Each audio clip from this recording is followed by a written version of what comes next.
Merhaba craft tutkunları, hoş geldiniz. Bir süredir ayrı kalmıştık. Arayı daha fazla uzatmadan bu haftaki videomuza devam edelim. Hazır el yapımı çantalar bu kadar modayken biz de makrame ipten bir file çanta yapacağız. Ben bu çanta için böyle bir ahşap görünümlü plastik bir sap aldım. Bir de Ayaz Pamuk makramenin 3587 numaralı ipinden kullandım. İstediğim boyutlarda çanta elde edebilmek için 72 tane 2,5 metre uzunluğunda ip hazırladım.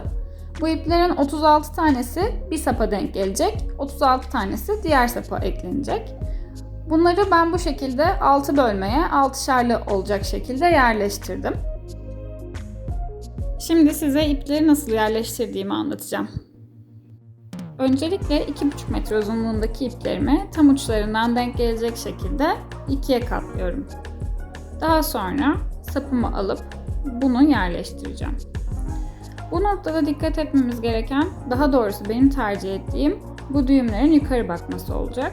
O yüzden nasıl yerleştirdiğimiz önemli. Şimdi ben bunu aşağıdan yerleştirseydim ters tarafta kalacaktı istediğim yönden. Yani istediğimin ters yönünde bir düğüm elde etmemek için ipi sapın altından koyup düğüm atmıyorum da tam tersine ipi sapın üstüne koyup ipi bu ikilinin arasından geçiriyorum.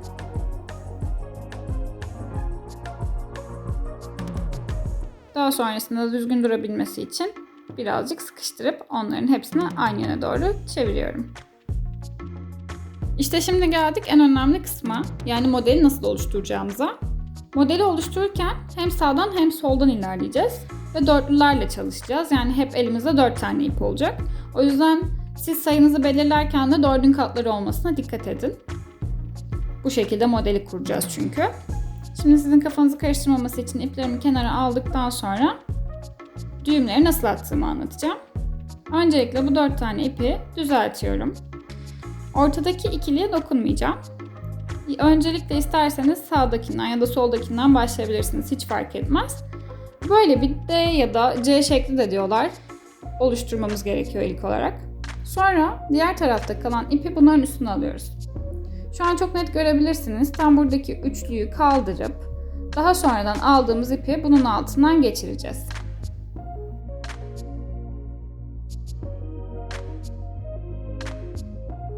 Sağdaki ve soldaki ipleri çekerek düğümümüzü tamamlayacağız.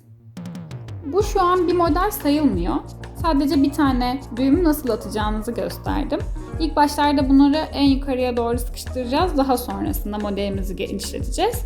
Buna geçmeden önce tam bir model nasıl kurgulanır ondan bahsedeceğim şimdi. 4 tane ipimi aldım. Ortadakileri sabit tutuyorum.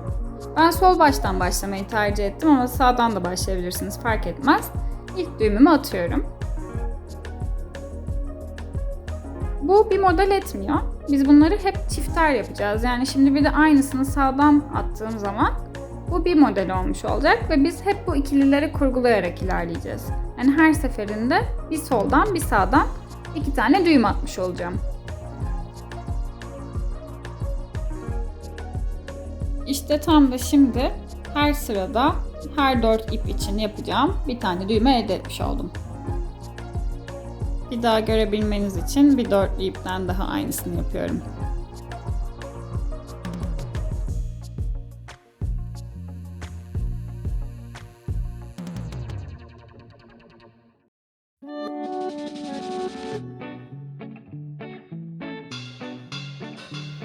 Modeli nasıl yapacağımızı öğrendik ama ilk başlarken nelere dikkat edeceğimizi konuşmadık.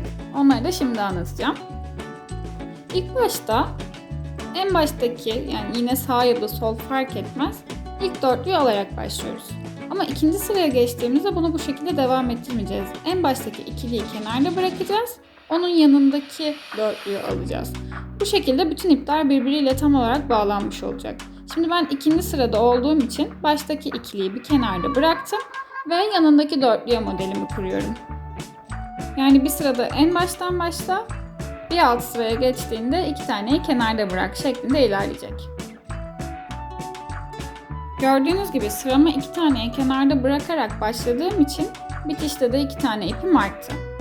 Şimdi bunlar da bir sonraki sırada en baştaki bu ikiliyi de alarak dörtlü yaparak ilerleyeceğimiz için kafanız karışmasın diye diğer iplerimi de çekiyorum.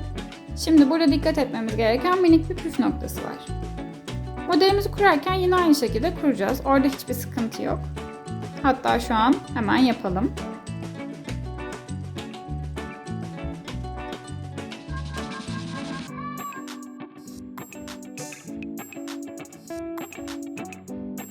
Dikkat etmemiz gereken nokta işte burası. Yani çok fazla sıkarsam burada anlamsız bir yukarı doğru çıkma yaşanacak ve düzgün ilerlemeyecek alt sıram.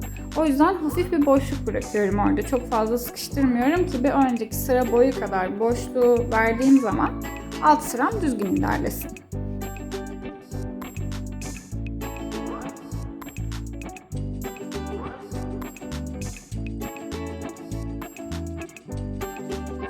Bu şekilde bu sırayı da tamamlayacağım ve daha sonrasında diğer sapa yaptıklarımla nasıl birleştirdiğimi göstereceğim.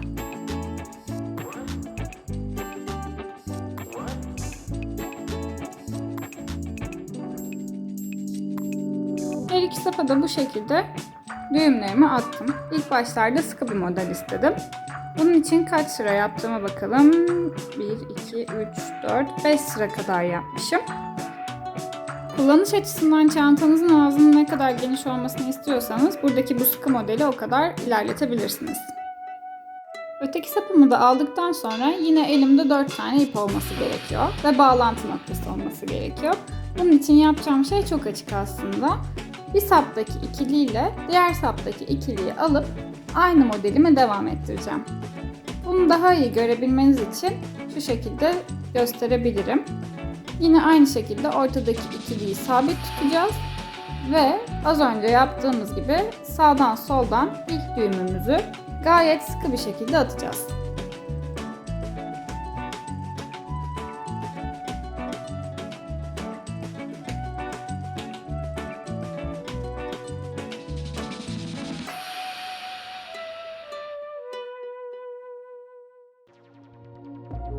Burada düğümünüzü daha rahat atabilmek için bunu bir kapı koluna takabilirsiniz ya da birisi size yardımcı olabilir. Ya da benim yaptığım gibi bu şekilde tutarak ilerleyebilirsiniz.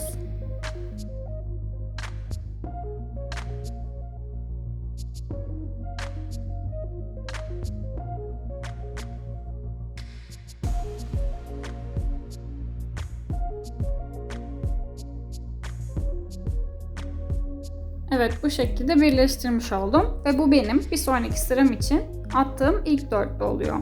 Yani bundan sonra hemen bir yanındaki dörtlüyü alıp bunun birinci olduğunu bilerek tüm sırayı bu şekilde devam ettirebilirim. Peki bir sonraki sıraya geçtiğimde neye dikkat etmem lazım? İşte tam olarak bu dörtlülere dikkat etmeniz lazım. Yani hep aynı dörtlüyü kullanmayacağız. Hep bir yanındakine kayarak devam edeceğiz. Yani hangisinde bu dörtlünün oluştuğunu görüyorsanız bir sonraki seçeceğiniz o olmalı. Şimdi ben modelimi sıktan birazcık daha aralıklı bir modele geçirdim. Burada sizin ne kadar büyüklükte bir dörtlü istediğiniz, yani bu şekli istediğinize bağlı olarak değişen bir şey. Benim için bu idealdi. Bundan sonrakileri bunun boyuna gelecek şekilde göz kararı ayarlayarak ben modelimi yapmaya devam ettim. Bir sonraki sıraya geçerken kafanız aslında kolay kolay karışmaz çünkü nerede bittiğini anlıyorsunuz. Tamamladığınızın farkına varıyorsunuz. Ama yine de benim gibi böyle bir yere sabitleyip hangisinin birinci olduğunu oradan anlayarak devam edebilirsiniz ki bir sonrakinde doğru dörtlüye geçiş yapabilirsiniz.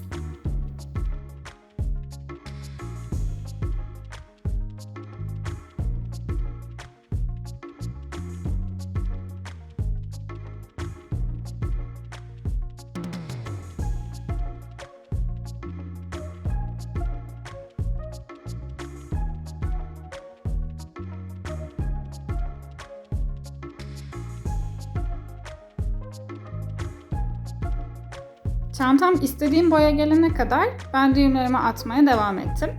Görüntüsü bu şekilde oluyor. Böyle bir boyut benim için yeterli. Şimdi çantamın içini çevirdim. Çünkü altını kapatacağız artık. Yaptığım tarafı değil, arka tarafını çeviriyorum. Bu kapanışı yaparken. Bu kısım önemli. Şimdi birkaç tane gösterebilmek için yine yapmıştım.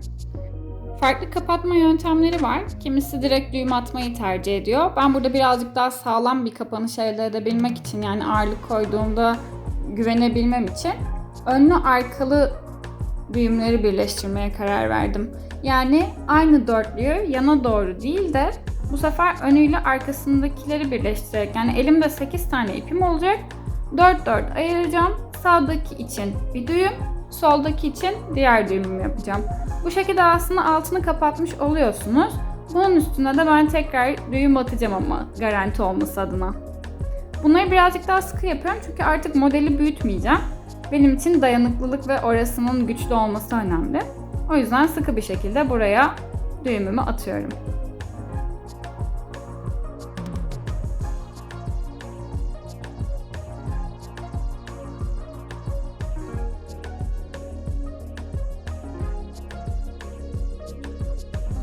Ufak bir tekrar etmek gerekirse kapanışı yaparken aynı hizada bulunan, yani aynı sapa bağlı olan düğümleri değil de arkalı önlü düğümleri eşleştirerek dörtlü dörtlü yapıp ilerliyorum.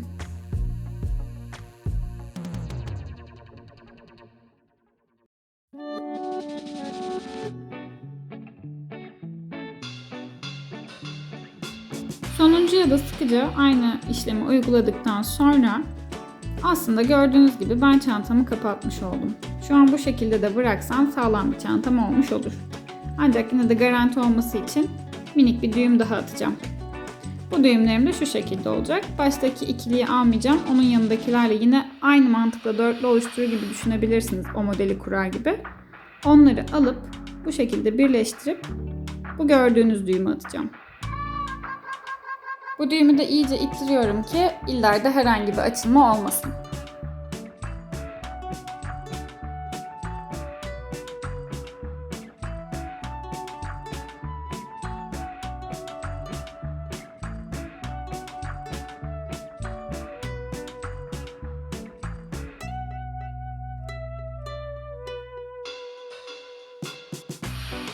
Son düğümlerimi de attıktan sonra kalan fazlalıkları kesiyorum. Ben püskül istemediğim için ekstra bırakmayacağım ki zaten dediğim gibi çantanın içini çevireceğim ve bunlar içeride kalacak. Bittiğinde de artan, yani 2,5 metre ipten artan miktarım bu kadar. Bence ideal. Bu kalanları da atmayın. Normalde de başka bir proje yapabilirsiniz. Özellikle yaprak modeli yaparken bu boyutta ipler gayet işinize yarar. Ve çantamız hazır. Artık bunu ters düz edebiliriz. Şimdi düzgün tarafına çevirip size modelin nasıl göründüğünü göstereceğim. Çantamız her şeyiyle hazır. Böyle yanlarını içine sokarak körüklü gibi de yapabilirsiniz. Bu tamamen sizin zevkinize kalmış. Ben büyük ihtimalle yanlarını açarak kullanırım. Bu şekilde umarız beğenmişsinizdir. Beğendiyseniz ne yapmanız gerektiğini biliyorsunuz. Kanalımıza da hala abone olmadıysanız abone olup zil butonuna basarak videolarımızdan haberdar olmayı unutmayın. Görüşmek üzere.